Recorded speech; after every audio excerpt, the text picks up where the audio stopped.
भक्तजनों, माताओं, बहनों, सादर जय श्री कृष्ण। हमारे YouTube चैनल में आप सभी का बहुत बहुत स्वागत है। मैं हूं आपके साथ आचार्य धर्मेंद्र शास्त्री। तो सबसे पहले आपको और आपके पूरे परिवार को दीपावली महापर्व की बहुत बहुत शुभकामनाएं और बधाइयां। भगवान लक्ष्मी नारायण तथा भगवान कुबेर का भरपूर आशीर्वाद आपके जीवन पर सदैव बना रहे। आप सभी सुखी रहें, स्वस्थ रहें, व्यस्त रहें और मस्त रहें, निरंतर उन्नति करें तथा प्रगति करें। दीपावली का महापर्व हमारे सनातन परंपरा में सबसे बड़ा पर्व माना जाता है। इस दिन सभी लोग, चाहे वो गरीब हो या अमीर हो, अपने घरों को सजाते हैं, संवारते हैं और महालक्ष्मी के स्वागत की तैयारियां बड़े ही धूमधाम के साथ में करते हैं। दीपावली का महापर्व भारत ही नहीं वरन विदेशों में भी बड़े ही धूमधाम के साथ में मनाया जाता है। कार्तिक माह के कृष्ण पक्ष की अमावस्या तिथि को दीपावली का महापर्व मनाया जाता है। इस दिन हम सभी माता महालक्ष्मी, भगवान कुबेर, माता सरस्वती एवं भगवान गणेश जी का विशेष पूजन अर्चन करते हैं एवं प्रार्थना करते हैं कि पूरे साल हमारे घर में धन धान्य की कोई कमी नहीं आए।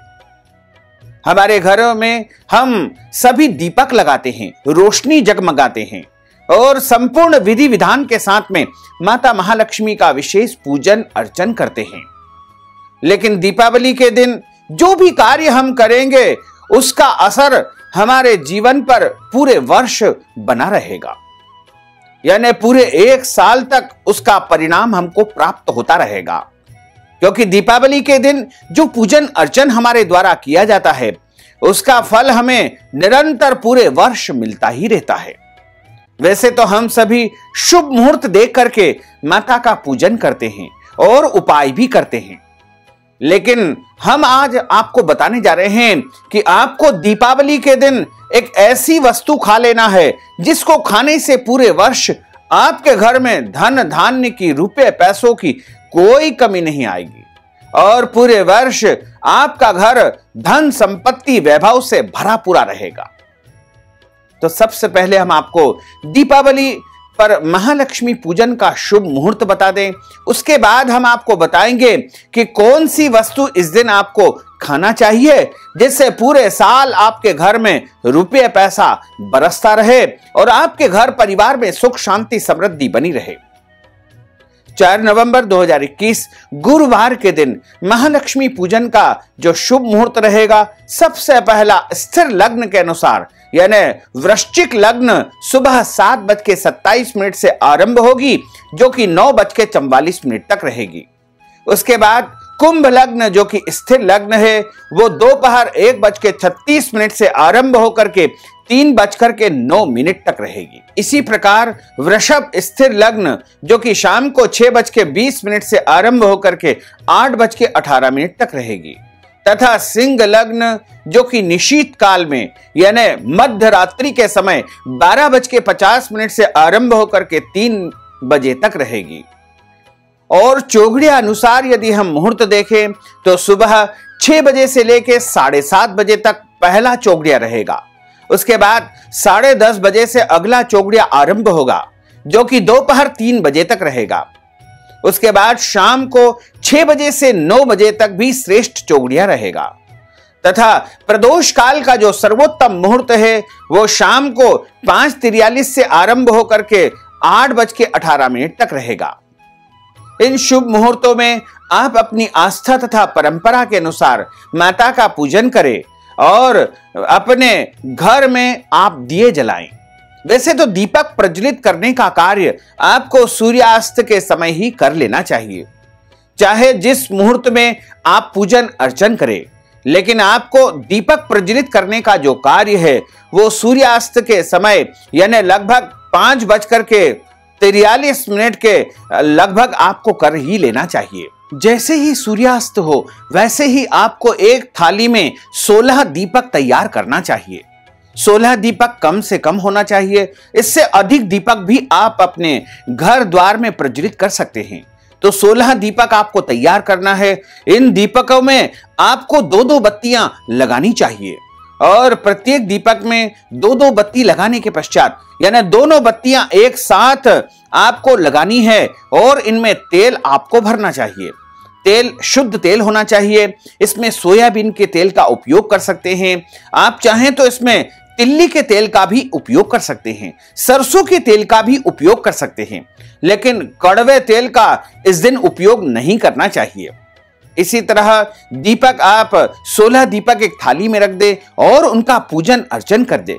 लाई उनमें डाल दीजिएगा और उनका पूजन अर्चन करने के पश्चात आपको 2 दीपक अपने मुख्य द्वार के दोनों ओर रख देना चाहिए तथा एक अपने अतिथि कक्ष, जहां पर सबसे पहले आपके अतिथि का आगमन होता है, वहां पर आपको रखना चाहिए तथा अपने पूजा घर में 1 दीपक, रसोई घर में 1 दीपक, अन्य सभी कक्षों में 1-1 दीपक आपको रख देना चाहिए तथा घर के बाहरी स्थान पर जो भी खुला स्थान हो, तुलसी जी का पौधा हो, पीपल का पेड़ हो, आपके आसपास यदि कोई भी जैसे गौशाला हो, वहां पर भी आपको दीपक लगाना चाहिए। कोई मंदिर हो, वहां पर भी दीपक लगाना चाहिए, या अन्य सभी स्थानों पर आपको 1-1 दीपक अवश्य ही लगा देना चाहिए तथा संपूर्ण विधि विधान के साथ में इस दिन आप माता महालक्ष्मी का पूजन करें। और पूजन करने के पहले आप अपने घर में रंगोली के चौक अवश्य बनाएं। रंगोली बनाने से माता महालक्ष्मी अत्यधिक प्रसन्न होती है। मुख्य द्वार पर आपको रंगोली बनाना चाहिए। इसके अलावा पूजा कक्ष में अन्य कमरों में भी आप रंगोली बना सकते हैं, लेकिन मुख्य द्वार पर रंगोली आपको अवश्य ही दीपावली के दिन निर्मित करना चाहिए। और आप इस दिन अपने घर को साफ सुथरा अवश्य रखें, क्योंकि जहां पर स्वच्छता रहती है, पवित्रता रहती है, वहां पर महालक्ष्मी का आगमन होता है और माता महालक्ष्मी के साथ समस्त देवी देवताओं का आगमन उसी घर में होगा जिस घर में स्वच्छता और पवित्रता बनी रहेगी। दीपावली के दिन किसी भी प्रकार से घर में कलह नहीं करना चाहिए, यानी लड़ाई झगड़ा वाद विवाद बिल्कुल नहीं करना चाहिए। पूरे परिवार के सदस्यों को आपस में मिलजुल करके प्रेम पूर्वक व्यवहार करना चाहिए। इस दिन घर के बड़े बुजुर्ग का अपमान या अनादर आपको बिल्कुल नहीं करना है। साथ ही दीपावली के दिन आपको दाढ़ी कटिंग नहीं करवाना है, इस दिन शेविंग नहीं करवाना है और शरीर के अंग के कोई भी बाल इस दिन नहीं कटवाना चाहिए। दीपावली के दिन घर में मांस, मदिरा, लहसुन, प्याज, मसूर की दाल का उपयोग बिल्कुल नहीं करना चाहिए। इस दिन घर में शुद्ध और सात्विक भोजन तैयार करना चाहिए। वैसे तो ध्यान रखें कि इस दिन बिना नहाए आपको भोजन नहीं तैयार करना है, यानी स्नान करने के बाद ही आपको भोजन तैयार करना चाहिए तथा जो भी भोजन आप तैयार करें उसको पहले माता महालक्ष्मी को भोग लगाएं। इस दिन भोजन के रूप में माता महालक्ष्मी को खीर, पूड़ी, केसर या भात का भोग लगाना चाहिए, या इसके साथ अन्य मिठाइयां जैसे सफेद मिठाइयां, दूध की मिठाइयां, पीले रंग की मिठाइयां, बेसन के लड्डू, गुंजिया, शक्करपारे या अन्य जो भी पकवान आप बनाना चाहें वो बना सकते हैं।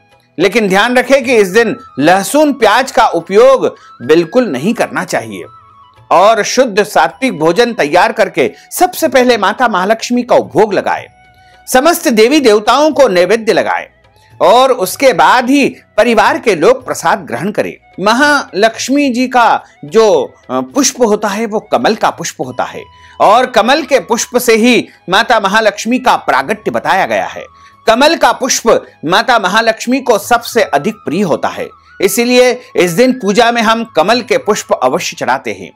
कमल की जो भी वस्तुएं होती है वो माता महालक्ष्मी को सबसे अधिक प्रिय होती है।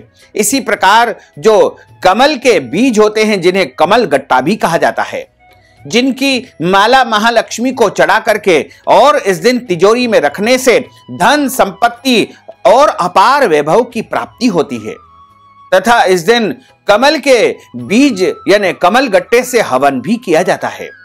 कमल की जो भी वस्तुएं होती है वो माता महालक्ष्मी को सबसे अधिक प्रिय होती है। तो यदि आप पूरे वर्ष अपने घर में धन संपत्ति चाहते हैं तो आपको दिवाली के दिन अथवा रात्रि में कमल के जो बीज होते हैं उनसे मखाने बनते हैं। मखाने प्रायः सभी जानते हैं। मखाने किराने की दुकान पर और पूजा की दुकानों पर आसानी से प्राप्त हो जाते हैं। मखाने को लोटस बीज के नाम से भी जाना जाता है। वैसे तो सभी लोग इनको मखाने के नाम से ही जानते हैं। मखाने जो कि सफेद सफेद होते हैं, वजन में बहुत ही हल्के होते हैं। मखाने की खीर बना करके यदि आप इस दिन माता महालक्ष्मी को भोग लगा करके पूरे परिवार को प्रसाद रूप में वितरण करेंगे तो निश्चित मानिएगा कि अष्टलक्ष्मी आपके ऊपर अत्यधिक प्रसन्न रहेगी और पूरे वर्ष आपके घर में खूब रुपया पैसा बरसेगा। यानी मखाने की खीर का यदि आप इस दिन सेवन करते हैं तो निश्चित तौर से आपके घर में धन दौलत और अपार समृद्धि और वैभव हमेशा बना रहेगा तथा आपके घर परिवार में किसी भी प्रकार की कोई कमी नहीं आएगी। वैसे तो मखाने की और भी वस्तुओं का निर्माण करके उनको भी आप खा सकते हैं, लेकिन मखाने की मिठाइयां भी यदि आप चाहें तो उनका भी उपयोग कर सकते हैं। यानी मखाने की कोई भी वस्तु यदि आप मीठी वस्तु बना करके इस दिन खाएंगे तो निश्चित मानिएगा कि आपके घर में स्थिर लक्ष्मी का निवास होगा, आपके घर में पैसों की कमी नहीं आएगी और अपार धन समृद्धि आपके घर में बनी रहेगी। थोड़ा या बहुत कोई मात्रा का कोई प्रमाण नहीं है, लेकिन इस दिन आपको मखाने की मिठाइयां या मखाने की खीर अवश्य खाना चाहिए। वैसे तो कुछ लोग नमकीन मखाने भी इस दिन उपयोग कर सकते हैं। मखाने फलाहारी के रूप में माने जाते हैं। यदि आप व्रत करते हैं तो भी आप इस दिन मखाने की खीर खा सकते हैं, मखाने की मिठाइयां खा सकते हैं, मखाने नमकीन भी इस दिन आप बना करके खा सकते हैं, कोई दोष नहीं है। लेकिन आप दिवाली के दिन मखाने अवश्य खाएं। मखाने चूंकि कमल के बीज यानी कमल गट्टे के माध्यम से ही निर्मित होते हैं और मखाने जो कि माता महालक्ष्मी को सबसे अधिक प्रिय होते हैं, इसलिए प्रत्येक पूजा पाठ और शुभ कार्यों में मखाने का उपयोग किया जाता है। मखाने एक प्रकार से ड्राई फ्रूट्स भी होते हैं और डॉक्टर्स भी मखाने खाने की हमें सलाह देते हैं। मखाने में कई प्रकार के प्रोटीन और विटामिन्स विराजित रहते हैं, इसलिए मखाने खाना वैसे भी हमारे लिए स्वास्थ्य वर्धक माना जाता है और मखाने खाने से हमारे शरीर में एक अधिक ऊर्जा उत्पन्न होती है। मखाना जब हम खाएंगे तो माता महालक्ष्मी अत्यधिक प्रसन्न होगी और जब माता प्रसन्न होगी तो हमें मनचाहा वरदान भी प्रदान करेगी। तो इसलिए आप सभी से अनुरोध है कि इस दिवाली के दिन और दिवाली की रात्रि में जब आप चाहें मखाने अवश्य खाएं। मखाने खाने से आपके घर में किसी भी प्रकार की कोई कमी नहीं आएगी और पूरे वर्ष आपके घर में खूब बरसेगा पैसा ही पैसा। तो भक्तजनों, माताओं बहनों, अगर आप इस वीडियो को देखने के पश्चात कुछ नगद राशि के रूप में दान दक्षिणा हमें प्रदान करना चाहते हैं तो आप हमारे पेटीएम के माध्यम से, गूगल पे के माध्यम से या फोन पे के माध्यम से या अकाउंट नंबर के माध्यम से नगद राशि पहुंचा करके दीपावली का संपूर्ण पुण्य फल प्राप्त कर सकते हैं। साथ ही आपसे अनुरोध है कि हमारे इस ज्ञानवर्धक वीडियो को अधिक से अधिक लोगों को शेयर करिएगा, लाइक करिएगा, कमेंट करिएगा और यदि अभी तक आपने सब्सक्राइब नहीं किया तो अभी और इसी समय सब्सक्राइब अवश्य कर लीजिए। आपको और आपके पूरे परिवार को सादर जय श्री कृष्ण, सादर धन्यवाद।